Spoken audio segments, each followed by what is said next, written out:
UNHCR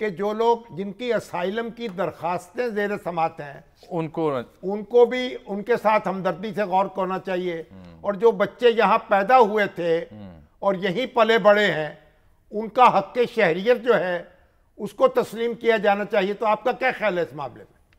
جی، اس میں یہ بڑا ایک اہم نقطہ آپ نے اٹھایا ہے جس کی طرف بہت سے لوگوں کی توجہ نہیں ہوتی۔ یہ ہمارا جو ڈومیسٹک لیجسلیشن ہے اس میں ایک خلا ہے۔ ابھی تک ہم نے ریفیوجیز کے بارے میں ڈومیسٹک لیجسلیشن نہیں کی۔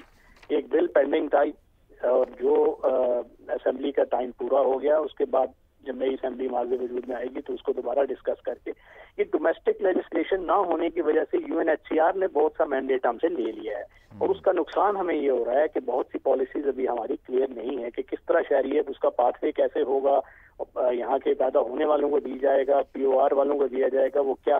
بٹ یہ ایک چیز طے ہے کہ یہ جو 1.4 ملین ہے یہ ابھی تک پروٹیکٹڈ ہے، اور ان میں سے ہی وہ بہت سے لوگ ہیں جو یہاں پیدا ہوئے تھے۔ بغیر صاحب اس میں اس درخواست میں اس کا شامی صاحب نے حوالہ دیا، اس میں ایک بڑا جاندار نقطہ یہ ہے، وہ یہ کہتے ہیں کہ ان افراد کی جو بے دخلی ہے اس کا فیصلہ غیر منتخب کابینہ کے ذریعے کیا گیا ہے، جو ہماری 45 سالہ افغان پالیسی کی خلاف ورزی ہے۔ وہ کہتے ہیں عبوری حکومت کو یہ کام نہیں کرنا چاہیے۔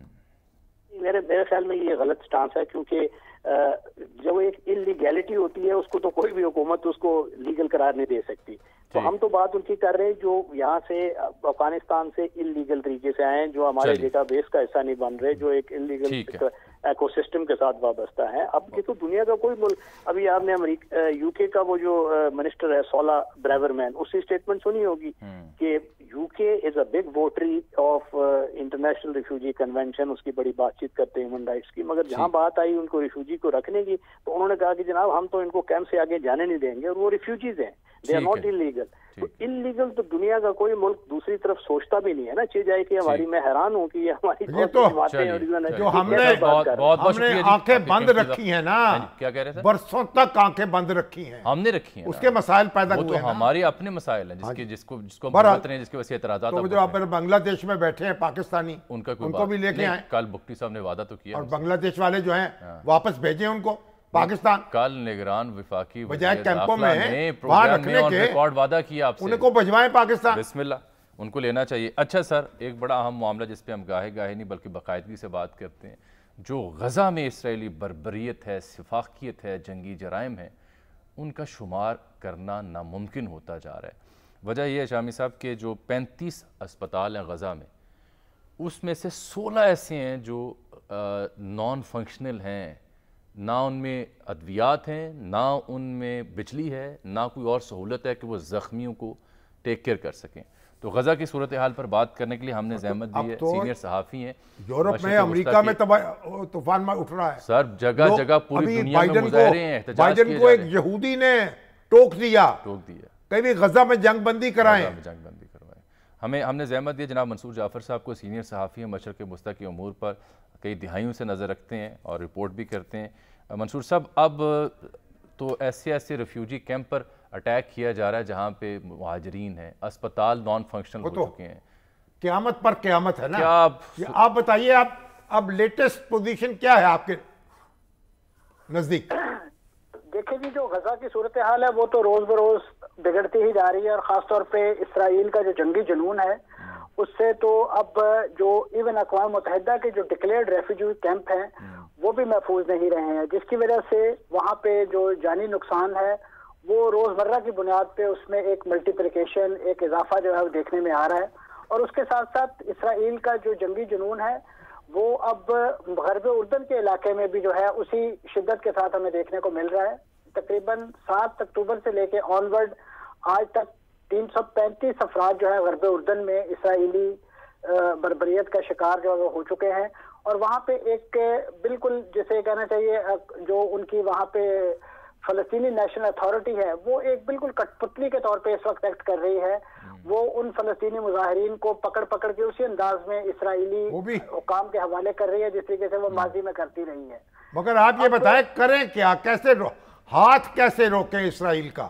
دیکھیں جی، میں سمجھتا ہوں کہ اس وقت جو کچھ انڈیکیشنز ہمیں مل رہی ہیں، خاص طور پہ سفارتی محاذ پہ جو کچھ عرب ملکوں نے جرأت مندانہ موقف دکھایا ہے، بالخصوص بحرین نے اور اردن نے، انہوں نے اپنے جو سفیر ہیں وہ بلوا لیے ہیں اور ان کے سفیر نکال دیے ہیں، اور اپنے جو اقتصادی روابط تھے ان کو بھی منقطع منصور صاحب، اور تیونس نے بھی تو بڑی سخت ریزولوشن پاس کیا اپنی. بھئی ہماری سینٹ جو ہے، پاکستان کی سینٹ نے بڑی یعنی سخت قرارداد منظور کی ہے، اسے ہولوکاسٹ قرار دیا ہے.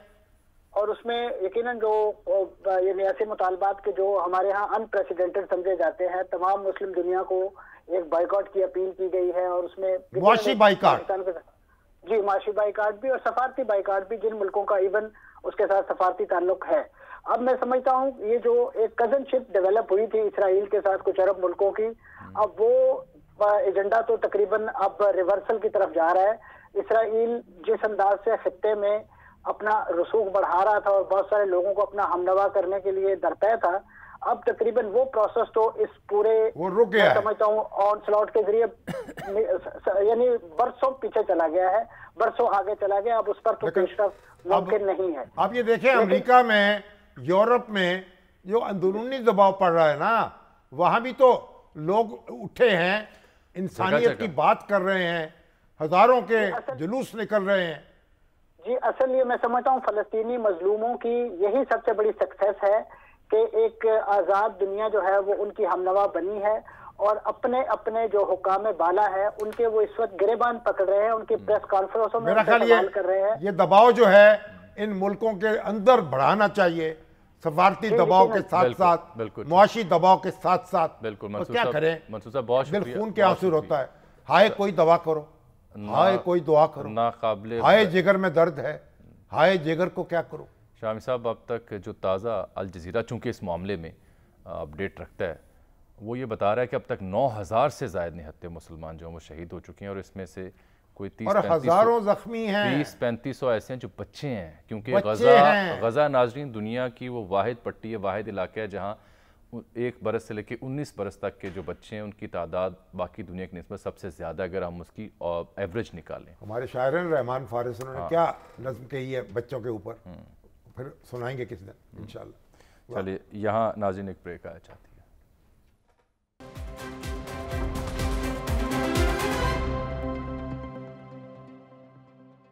ناظرین، اہل غزہ کے لیے دعا ہے اللہ تبارک و تعالیٰ کے حضور کہ اللہ ان کی مشکلات آسان فرمائے، عالمی ضمیر حرکت میں آئے اور اللہ ان کے لیے آسانیاں پیدا فرمائے. آج کے پروگرام وقت یہاں ختم ہوا. چاہتے ہیں آپ سے ملاقات اگلے پروگرام میں، تب تک لیے اجازت دیجیے گا. اللہ حافظ.